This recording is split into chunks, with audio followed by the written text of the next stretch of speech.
미래의 어느 날, 한 여성이 자신이 남편의 침묵을 읽는 법을 알고 있다고 믿고 있었다. 그녀는 남편의 피로와 무관심을 구별하는 법을 배웠고, 내가 듣고 있어 관할을 내버려 더 내 차이를 이해하게 되었다. 그러나 그 금요일 저녁, 남편이 마르타와 파울의 집에서 저녁을 먹고 싶냐고 물었을 때, 그녀는 아무런 감정도 읽지 못했다. 초대도, 열정도 느껴지지 않았다. 단지 이메일 사이에 던져진 한 문장과 넥타이의 매듭뿐이었다. 그녀의 이름은 혜진, 48세로 평생 동안 쌓아온 예의범절이 그녀의 방패가 되어주었다.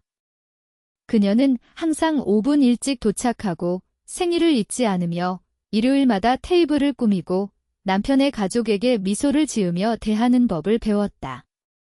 그런 생활이 수년간 이어졌다. 남편인 준호는 52세로 예전의 매력을 잃어버린 듯 보였고 그녀를 지켜주지만 따뜻함은 느끼지 못하게 했다. 마르타는 그녀의 오랜 친구로 45년의 삶을 즐기며 진실을 말하는 방식이 독특한 사람이다. 파울은 그녀가 최근에 알게 된 사람으로 35세의 키가 크고 다부진 체격을 가진 남자였다. 마르타는 그에 대해 여름처럼 따뜻하고 짧으며 흔적을 남긴다고 이야기했다. 혜진은 단순한 검은 드레스를 입었다. 등 부분이 드러나는 디자인으로 여전히 자신의 피부를 느끼게 해주었다. 준호는 그녀를 바라보며 마치 잘못된 페이지의 일정을 보는 듯한 표정을 지었다. 그는 아무런 언급도 칭찬도 없이 가자, 출발하자라고 말했다. 마르타의 새 집은 유리와 나무로 지어져 있었고 포도와 오븐의 향기가 가득했다. 그녀는 문을 열고 포옹하며 너무 예뻐 라고 외쳤고 그 말이 마치 보이지 않는 카페투올 방으로 이어주는 듯 했다. 파울은 주방에서 2개의 잔을 들고 나타났고 그의 미소는 처음 보는 듯한 빛을 발했다. 혜진. 그는 그녀의 이름을 부르며 마치 처음으로 그 이름을 입에 올리는 듯 했다. 그녀는 가방 속에서 손을 바꾸어 잡으며 소름이 돋는 것을 감추려 했다. 저녁은 가벼운 질문들로 시작되었다. 1. 교통, 날씨에 대한 이야기로 마치 그 모든 것이 우리가 느끼지 못하는 것들을 정당화하는 듯 했다. 마르타는 테이블을 돌아다니며 음악처럼 분위기를 이끌었다. 그녀는 준호의 어깨를 가볍게 치며 음식을 서빙하고 그의 농담에 더 크게 웃으며 그의 잔을 채우기 위해 너무 가까이 다가갔다. 혜진은 그 모습을 보면서 아무 말도 하지 않았다. 파울은 그녀의 맞은편에 앉아 전기 같은 인내심을 가지고 있었다. 그는 자주 보지 않았지만 시선이 닿을 때마다 그 시선은 깊게 머물렀다. 그는 빵을 자르는 느린 동작에서도 의도가 느껴졌다. 마르타는 새로운 집과 오래된 친구들에 대해 이야기하며 준호는 그에 대한 건조한 유머로 대화를 이어갔다. 우리가 아직 모르는 일이 벌어질지도 모르겠군. 파울이 그녀를 바라보며 말했다. 혜진은 과일 향이 나는 와인을 마시며 얼굴이 붉어졌다. 대화는 여행, 레스토랑, 그리고 커플에 관한 이야기로 흘러갔다. 마르타는 모든 것에 대한 이론과 그에 대한 도발적인 질문을 가지고 있었다. 커플의 문제는 무엇인지 아세요? 그녀가 손을 턱에 대고 물었다. 준호는 그저 비웃었다. 혜진은 식기를 정리하며 마음을 정리하는 행동을 했다. 혜진, 당신은 사랑이 사라지지 않도록 무엇을 하세요? 마르타가 물었다. 혜진은 대답하려 했지만 일요일 저녁을 준비해요 라는 말을 하려다 입을 다물었다. 파울이 살짝 몸을 기울이며 그들의 테이블을 비밀스럽게 만들었다. 가끔 누군가가 우리가 여전히 보이고 있다는 것을 상기시켜주는 것만으로도 충분해요. 그가 말했다. 혜진의 발끝이 그의 발과 닿았다. 의도치 않은 접촉이었지만 그 느낌은 사라지지 않았다. 그녀의 몸은 먼저 반응했고 머리는 그 뒤를 따랐다. 그녀는 발을 빼고 다시 놓았다. 파울은 기다렸다. 그녀가 다시 가까이 다가갔을 때 그의 쪽에서는 망설임이 없었다. 세상은 그녀의 드레스와 그의 다리 사이의 좁은 공간에 가득 차 있었다. 그녀는 준호가 어떤 회의에 대해 이야기하는 것을 듣는 척하며 다리에서 가슴까지 따뜻한 감정이 올라오는 것을 느꼈다. 마르타는 항상 무언가를 알아차리는 사람이다. 그녀는 일어나서 접시를 치우고 지하실에 보관하고 있는 특별한 것을 이야기했다. 준호, 도와줘. 그는 그녀를 바라보지 않고 일어났다. 혜진과 파울은 혼자 남겨졌고 촛불이 느껴지는 바람에 흔들리고 있었다. 괜찮아요. 파울이 물었다. 괜찮아요. 그녀가 대답했다. 그렇게 보이지 않아요. 어떻게 보이는데요? 얼굴이 그렇네요. 그는 입이 아닌 눈으로 웃었다. 어떤 웃음은 손보다 더 많은 것을 드러낸다. 오랫동안 누군가의 손길을 느끼지 못한 것처럼 보이네요.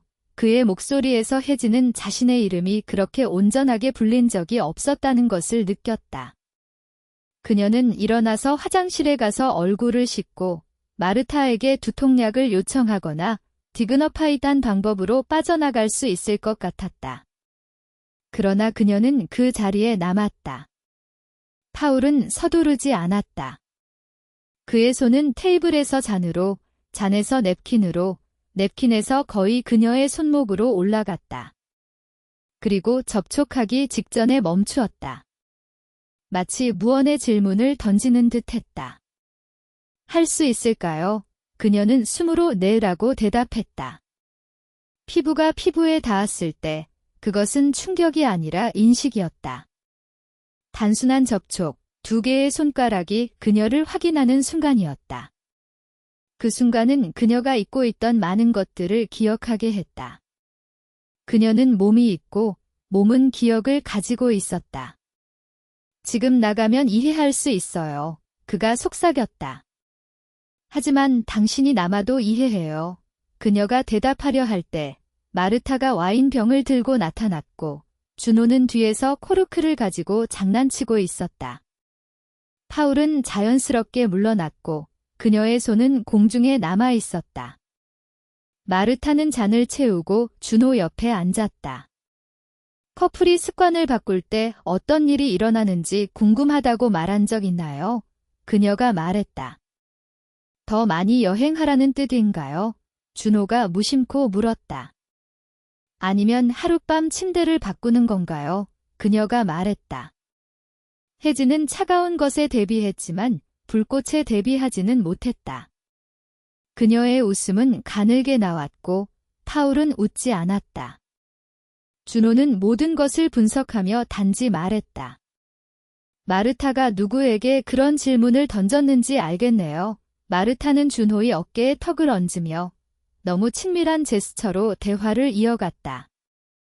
혜진은 안쪽에서 오래된 무언가가 갈라지는 소리를 느꼈고 질투와 해방의 혼합된 감정을 느꼈다. 저녁은 계속 이어졌고 커플들이 만드는 규칙, 한계, 신뢰에 대한 이야기가 오갔다. 준호는 이론과 도덕적 방정식을 제시하며 마치 사랑이 그래프에 담길 수 있는 것처럼 말했다. 혜진은 조용히 심장을 세고 있었다. 마르타는 바람처럼 자유롭게 흘러갔고 파울은 그 자리에 남아 있었다. 그녀는 방 안에서 파울과 함께 앉아 있었다. 마르타가 리모컨을 들고 예전 여행의 사진을 보여달라고 준호에게 요청했다. 그들은 너무 가까이 앉아 서로의 웃음소리에 푹 빠져 있었다. 파울은 그녀에게 와인을 더 따르며 말했다. 더 마실래? 그녀는 잠시 망설이다가 대답했다. 어쩌면 조금 마실게. 그가 말한 것처럼 어떤 것들은 말로 표현되지 않고 행동으로 나타나는 법이다. 그의 목소리에서 느껴지는 조심스러움은 그녀에게 불편함을 주었다. 그녀는 바깥으로 나가 숨을 쉬고 싶었다. 밤 공기는 포도와 젖은 정원의 향기로 가득 차 있었다. 그녀는 차가운 난간에 손을 대고 그가 다가오는 소리를 느꼈다. 혜진, 그가 부르며 가까이 다가왔다. 그녀는 그의 얼굴을 자세히 볼 수 있었다. 턱선, 입술의 미세한 선, 헝클어진 머리카락. 누구에게도 증명할 필요 없어. 그가 말했다. 너 자신에게도. 그녀는 고개를 끄덕이며 대답했다. 알고 있어. 그러자 그가 물었다. 그럼 지금 뭐 할 건데? 그녀는 웃음을 지으며 대답했다. 여기 있을 거야. 그와의 거리감이 이렇게 짧을 수 있다는 것을 깨달았다.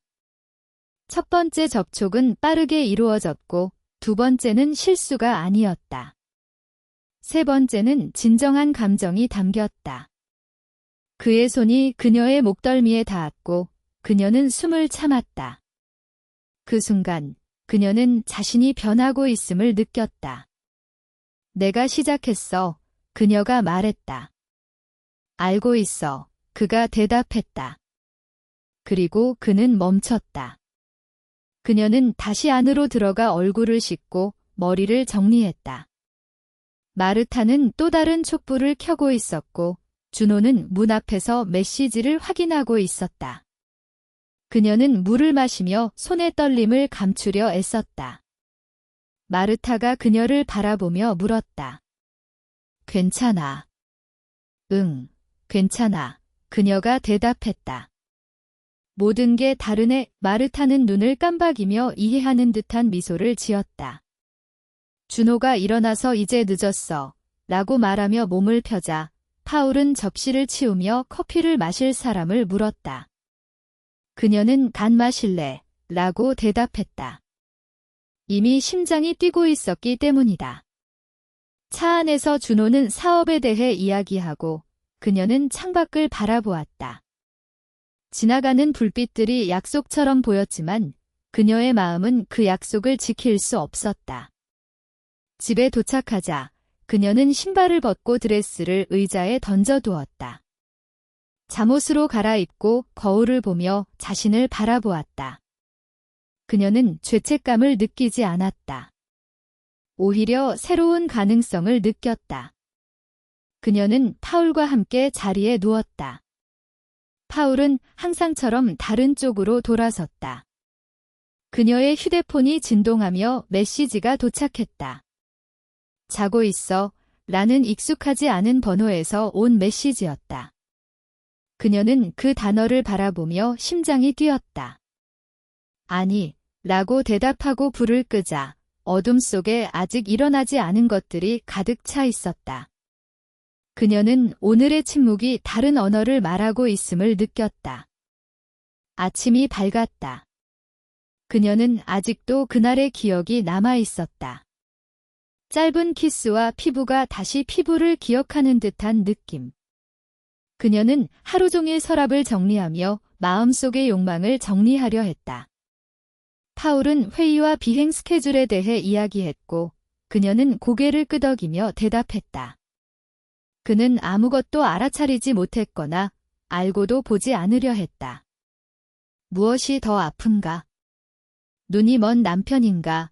아니면 무관심한 남편인가? 오후 중반, 마르타가 메시지를 보냈다. 오늘 저녁 다시 우리 집에서 만나요? 기다리고 있는 와인이 있어요. 준호는 그녀의 어깨 너머로 메시지를 읽고는 즉시 대답했다. 좋아.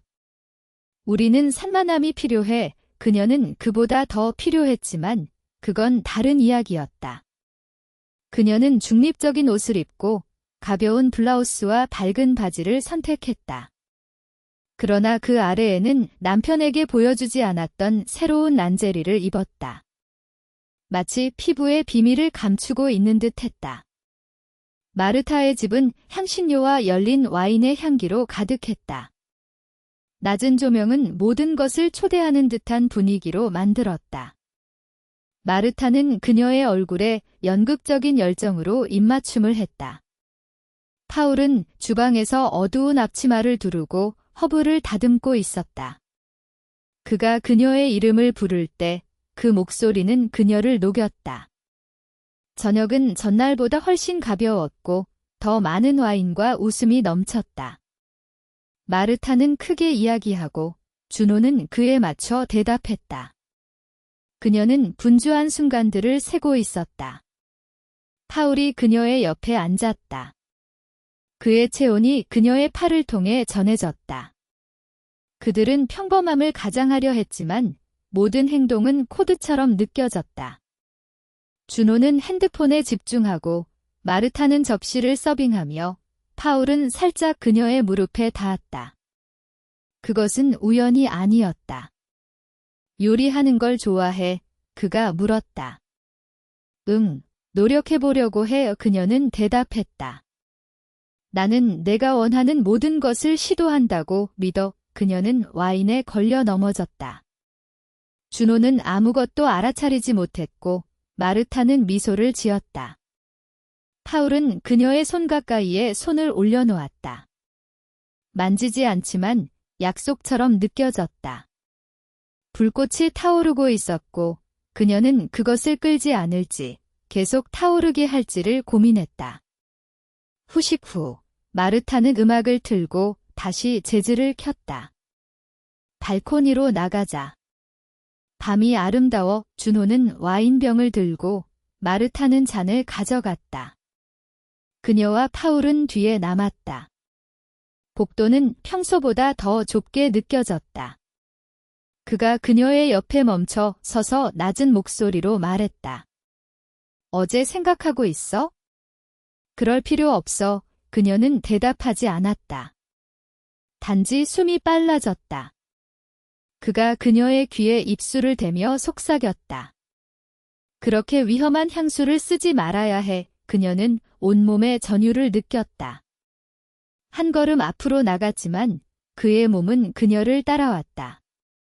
준호는 발코니에서 파울의 시선을 느꼈다. 준호, 나를 봐이. 그가 말했다. 그녀는 그의 눈에서 숨길 수 없는 욕망을 보았다. 젊은 남자, 그러나 소년이 아닌 자신이 원하는 것을 아는 남자였다. 그 순간 그녀를 원하고 있었다. 마르타가 발코니의 끝에서 소리쳤다. 준호, 너도 와. 그녀는 곧 갈게라고 대답했지만 목소리는 떨렸다. 파울은 미소를 지으며 이미 전투의 반을 이긴 듯한 표정을 지었다. 발코니에서는 리카르도가 비즈니스에 대해 이야기하고 있었고 마르타는 그의 곁에서 크게 웃고 있었다.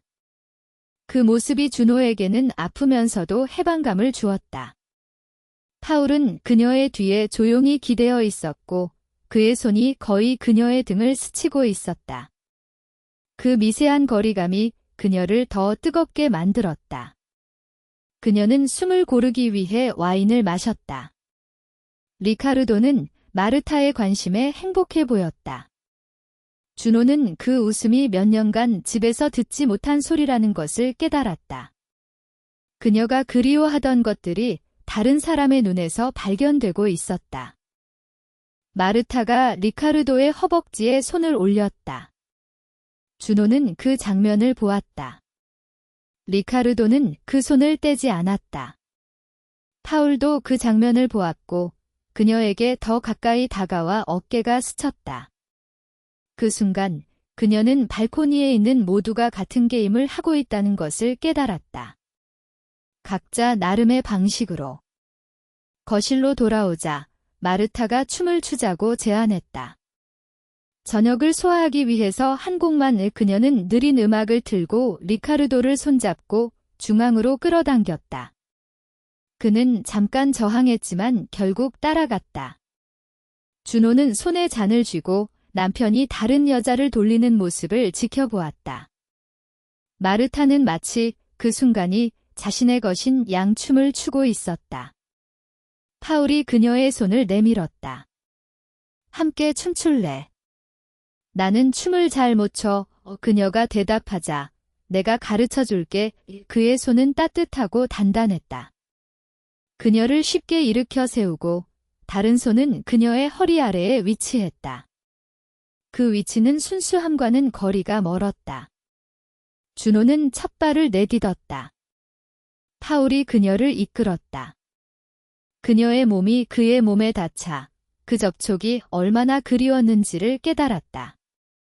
그의 숨결이 그녀의 목에 닿았다. 잠깐 눈을 감았다가 다시 뜨자 창문에 비친 두 사람의 모습이 보였다. 거의 연인처럼 붙어 있었다. 음악이 끝났지만 그들은 쉽게 떨어지지 않았다. 마르타가 박수를 치며 웃었고 리카르도는 그녀를 바라보지 않고 박수를 쳤다. 파울이 속삭였다. 밤새 너와 춤추고 싶어. 그녀는 거의 대답할 뻔했지만 그 순간을 놓쳤다. 주방에서 마르타가 커피를 가져오러 갔을 때 파울이 카운터에 기대어 말했다. 그는 너를 보지 않아. 그는 내 남편이고 너는 실수야. 하지만 그 실수는 삶을 바꿀 수 있어. 그의 가까움이 그녀를 혼란스럽게 했다. 마르타가 커피를 들고 돌아왔을 때 그 순간은 사라졌지만 공기 중에 남아 있었다. 그 밤은 늦게 끝났다. 차 안에서 리카르도는 별로 말을 하지 않았다. 그는 아마도 지쳤거나 마르타의 관심에 만족하고 있었던 것 같다. 준호는 창문에 머리를 기대고 도시의 불빛이 지나가는 것을 보았다. 그들 사이의 침묵은 평화가 아닌 결여였다. 파울의 손길, 눈빛, 춤이 떠올랐다. 죄책감이 새로운, 맹렬한 욕망과 뒤섞였다. 집에 돌아와서 그녀는 천천히 옷을 벗었다. 아무도 보지 못한 란제리를 만지며 다른 사람의 몸을 떠올렸다. 침대에 누웠지만 잠이 오지 않았다. 휴대폰이 다시 진동했다. 익숙하지 않은 번호였지만 그녀는 알았다. 아직도 내 향기를 느껴 그녀는 그것을 속삭이듯 읽었다. 리카르도는 무관심하게 코를 골고 있었다. 눈을 감았다. 아직 대답하지 않았지만 불꽃은 타오르고 있었고 그녀는 그것을 끌 힘이 없었다. 다음 날 아침, 그녀는 일찍 일어났다. 커피를 준비하고 주방을 정리하며 정상으로 돌아가려 애썼다. 그러나 그녀의 몸은 거짓말을 하지 않았다. 모든 행동이 어제의 접촉을 떠올리게 했다. 리카르도가 급하게 나가면서 그녀의 이마에 키스하고 떠났다. 그녀는 파울의 말을 떠올리며 혼자 남았다. 실수는 삶을 바꾼다. 주방 거울을 보며 오랜만에 살아있는 여성을 보았다. 그리고 그녀가 결코 넘지 않겠다고 맹세했던 선이 이미 흐릿해졌다는 것을 깨달았다. 돌아갈 길은 없었다. 휴대폰이 뒤집힌 채로 진동했다. 어젯밤 대답하지 않기로 결심했지만 오늘 아침에는 새로운 용기가 생겼다. 파울의 메시지를 떨리는 손으로 읽었다. 오늘 오후 5시 30분 위쪽 길로 지나갈게. 그것은 질문이 아닌 조용히 약속된 것이었다. 그녀는 하루 종일 정리할 필요가 없는 것들을 정리했다. 침대 시트를 바꾸고 조리대를 닦고 찬장의 병들을 정리했다. 모든 행동이 시계를 앞당기기 위한 변명이었다. 리카르도가 짧은 음성을 보냈다. 늦게까지 회의. 저녁은 너 없이. 그녀는 안도감과 분노가 동시에 느껴졌다. 버림받음으로 얻은 자유는 진정한 자유가 아니었다. 오후 5시가 되었을 때 그녀는 느슨한 쪽으로 머리를 묶고 천천히 열리는 단추가 있는 흰 셔츠와 허리를 감싸는 치마를 입었다. 목걸이는 하지 않았다. 피부를 깨끗하게 유지하고 싶었다. 향수는 손목과 귀 뒤에만 뿌렸다. 거울을 보며 연민 없이 자신을 바라보았다. 48세, 입가의 잔주름, 왼쪽 어깨의 햇볕에 의한 반점, 규율이 되돌려준 탄력, 삶이 닿은 곡선. 그녀는 젊음의 둥글둥글한 아름다움이 아닌 자신의 불꽃이 어디서 시작되는지를 아는 아름다움을 보았다. 파울은 경적도 울리지 않고 주차했다.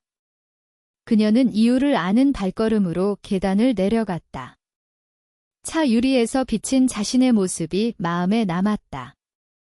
움직이는 여성. 차에 탔다. 그는 그녀의 이름을 부르며 마치 창문을 여는 듯 말했다.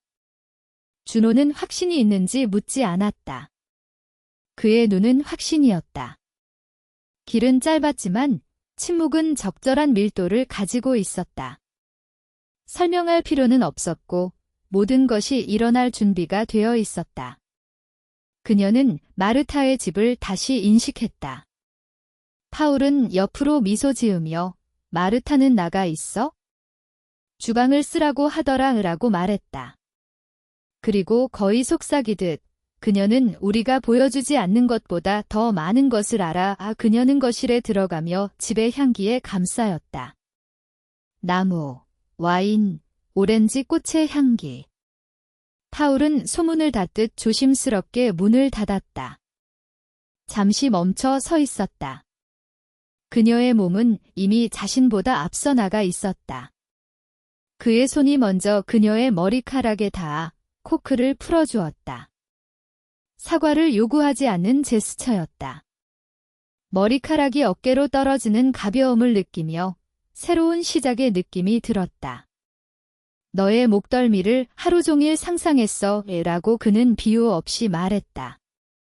목덜미는 거짓말을 하지 않는 곳이었다.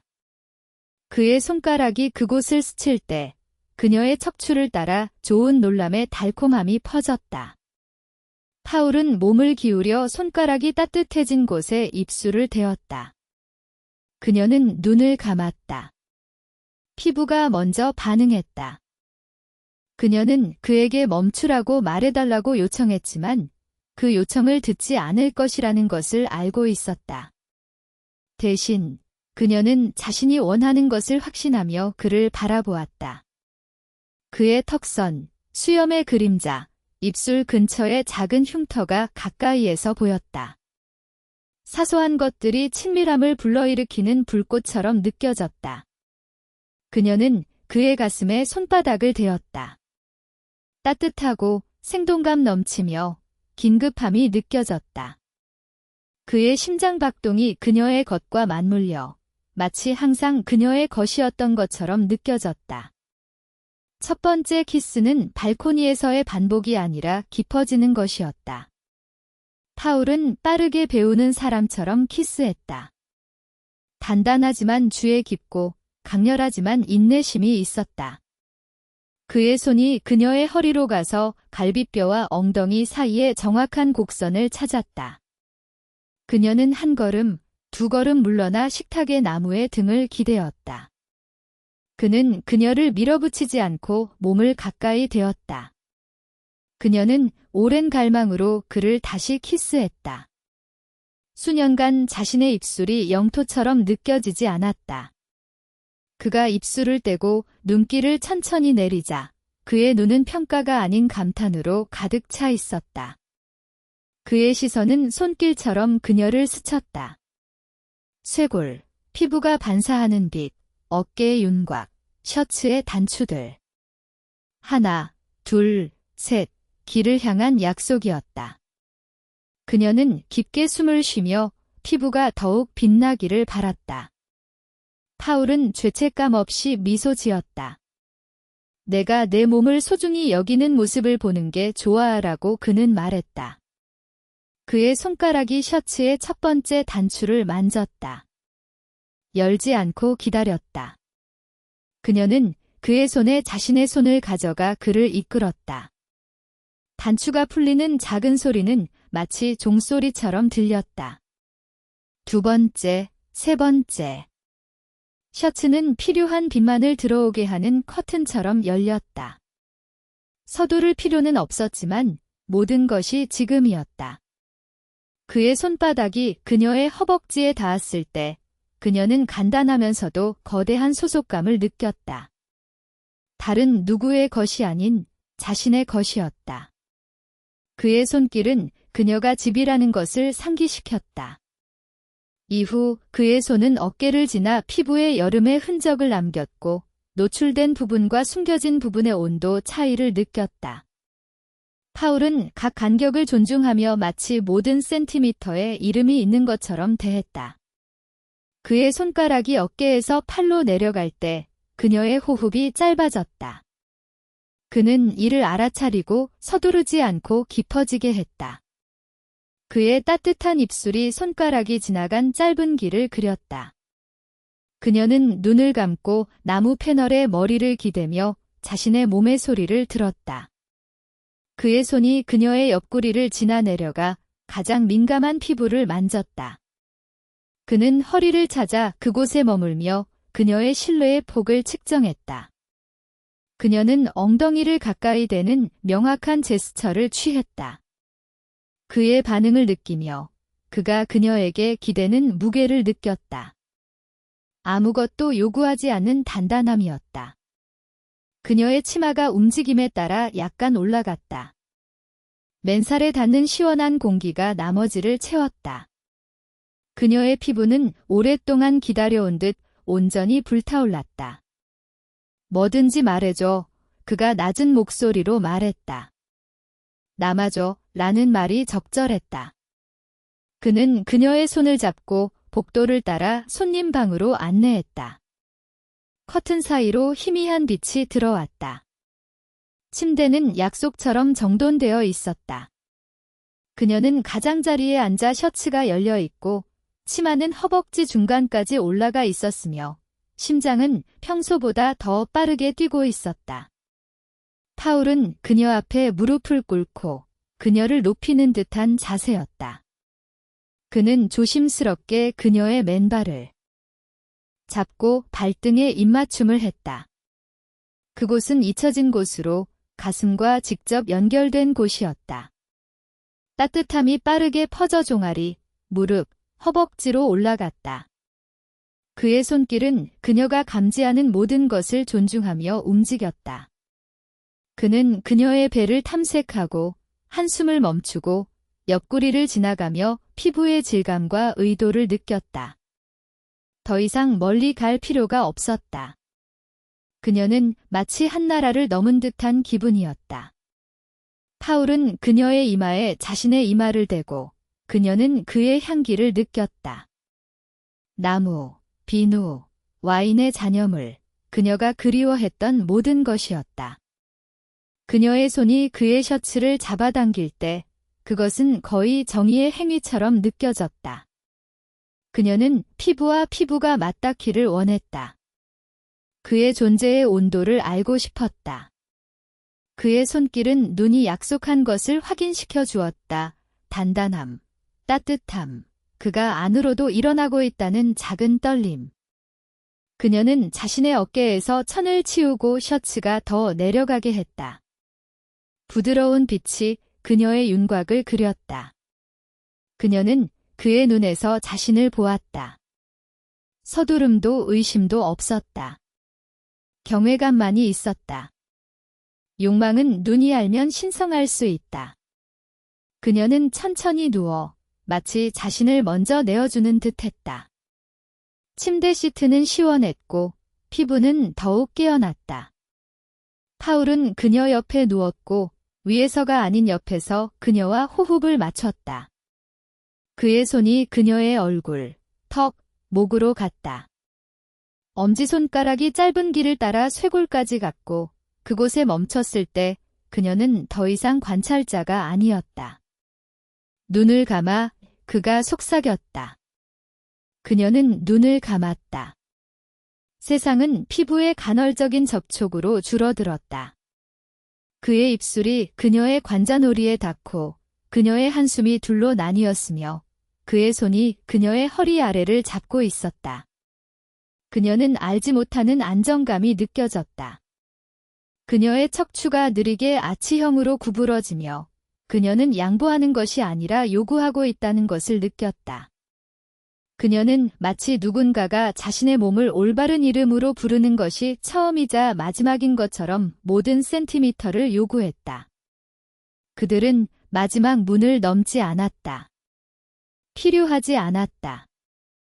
그의 손이 그녀의 허리를 감싸고 자신에게 끌어당겼을 때 그들의 무게는 새로운 축을 찾았다. 그녀는 조금 움직였고 부족한 것을 점화하기에 충분했다.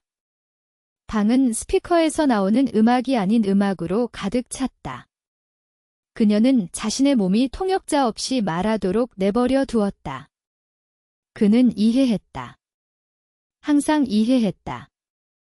호흡이 가라앉자 그들은 조용히 누워 천장을 바라보며 손가락을 엮었다. 그녀는 맥박을 세며 목소리를 되찾았다. 이것이 시작이야. 이것이 너야, 그가 말했다. 그녀는 단지 창문을 열고 있었다. 그녀는 미소 지었다. 그의 대담함에는 부드러움이 있었고 그녀 안에는 자신의 그림자를 사랑하는 새로운 여성이 있었다. 그녀는 천천히 셔츠를 입고 2개의 단추를 채우고 나머지는 계획된 우연으로 남겨두었다. 치마는 적절한 위치로 내려갔다. 복도의 거울이 그들을 비추었다. 그는 어수선하고 아름다웠고 그녀는 붉어지고 평온했다. 그녀는 그에게 가벼운 입맞춤을 하며 정돈된 집에 감사하는 듯 했다. 이제 가야 해, 그녀가 말했다. 용기가 죄책감으로 변하기 전에. 진실이 있을 때 죄책감은 오지 않아, 그가 대답했다. 하지만 갈 거야. 나는 남아있어. 그녀는 저녁이 지고 바람이 그녀의 이마를 정화하는 가운데 거리로 나갔다. 휴대폰에는 리카르도의 메시지가 없었다.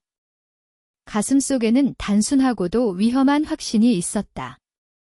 그녀는 경계를 넘었고 그쪽에는 공기가 있었다. 집에 돌아와 열쇠를 테이블에 두었다. 그녀는 오래된 여름에 구입한 도자기 조각을 바라보며 그 소리가 마치 하나의 주기가 끝나는 듯한 느낌을 주었다. 곧바로 샤워실로 향했다. 따뜻한 물이 피부를 감싸며 기억의 지도를 그렸다. 손가락이 목과 쇄골을 따라 움직였고 파울이 그녀를 잡아준 그 자리에서 자신을 다시 찾았다.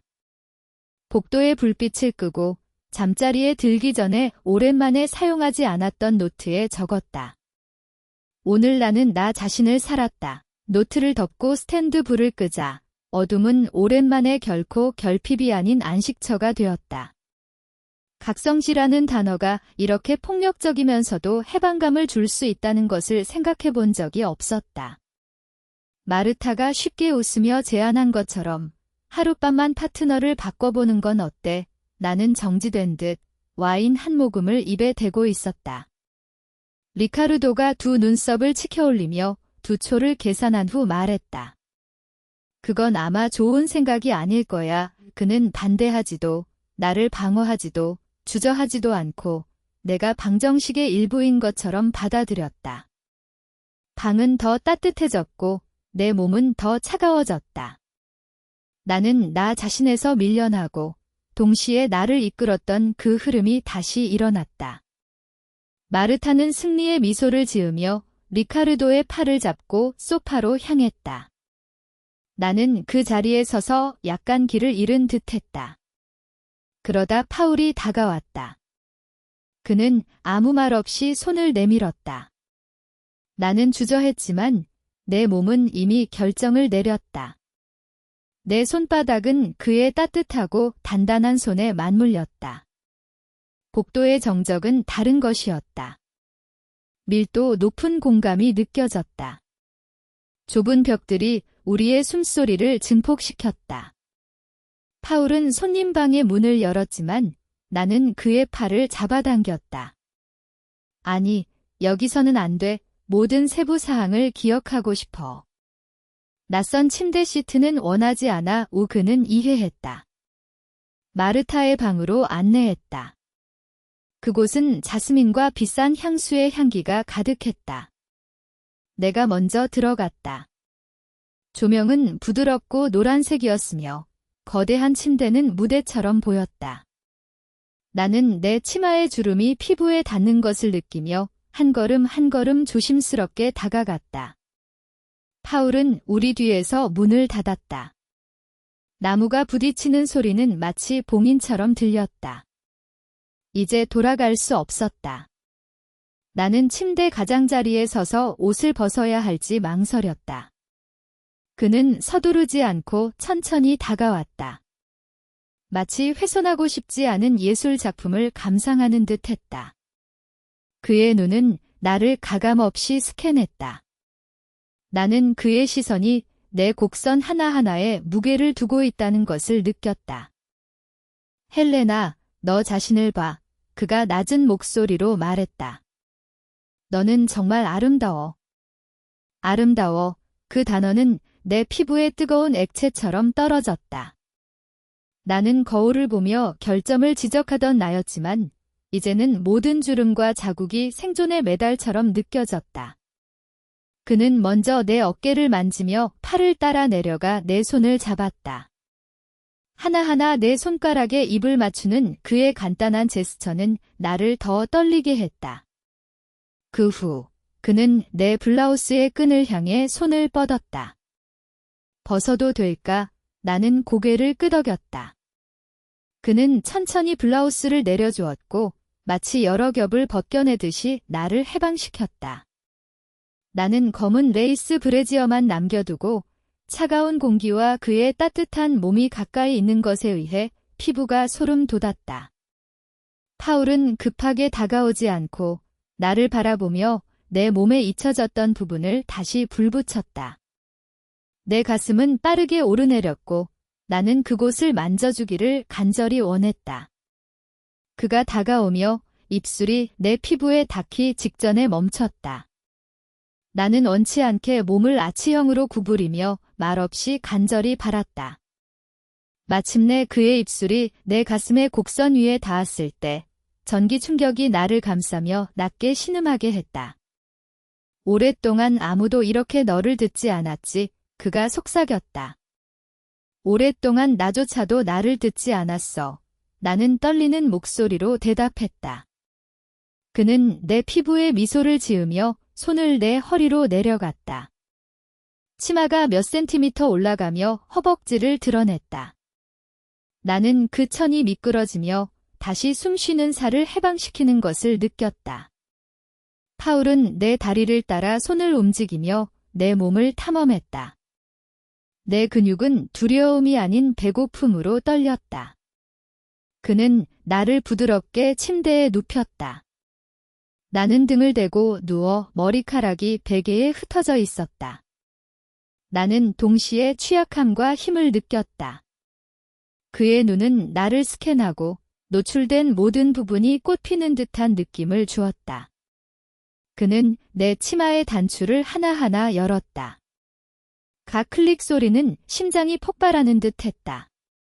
천이 미끄러지며 나는 레이스 속옷만 남았다. 나는 숨지 않았다.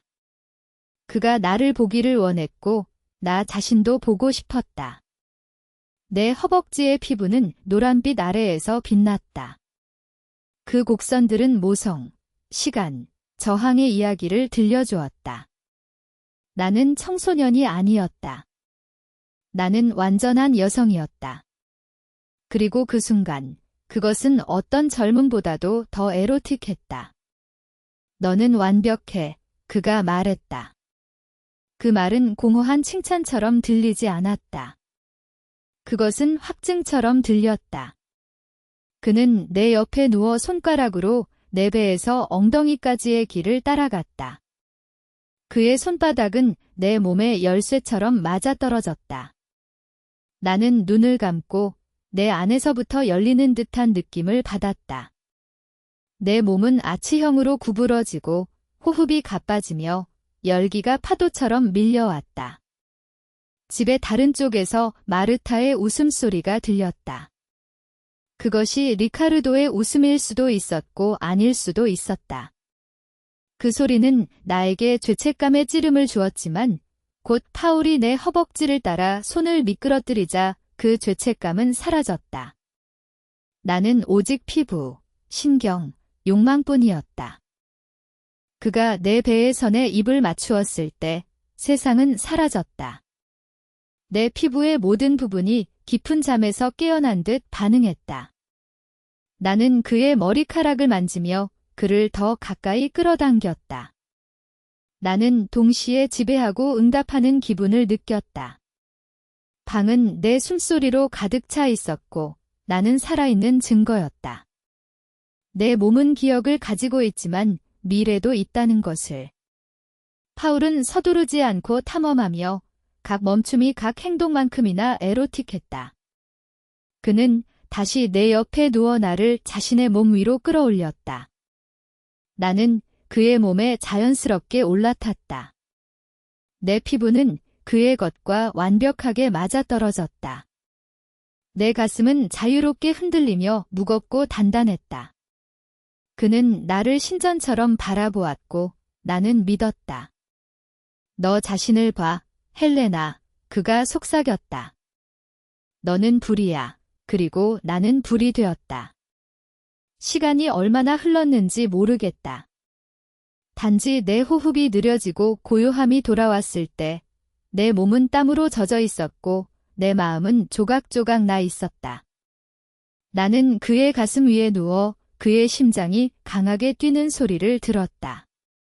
손가락으로 내 배와 가슴 사이의 골짜기를 만지며 나는 완전하고 새롭게 느꼈다. 채널을 구독하세요. 더 많은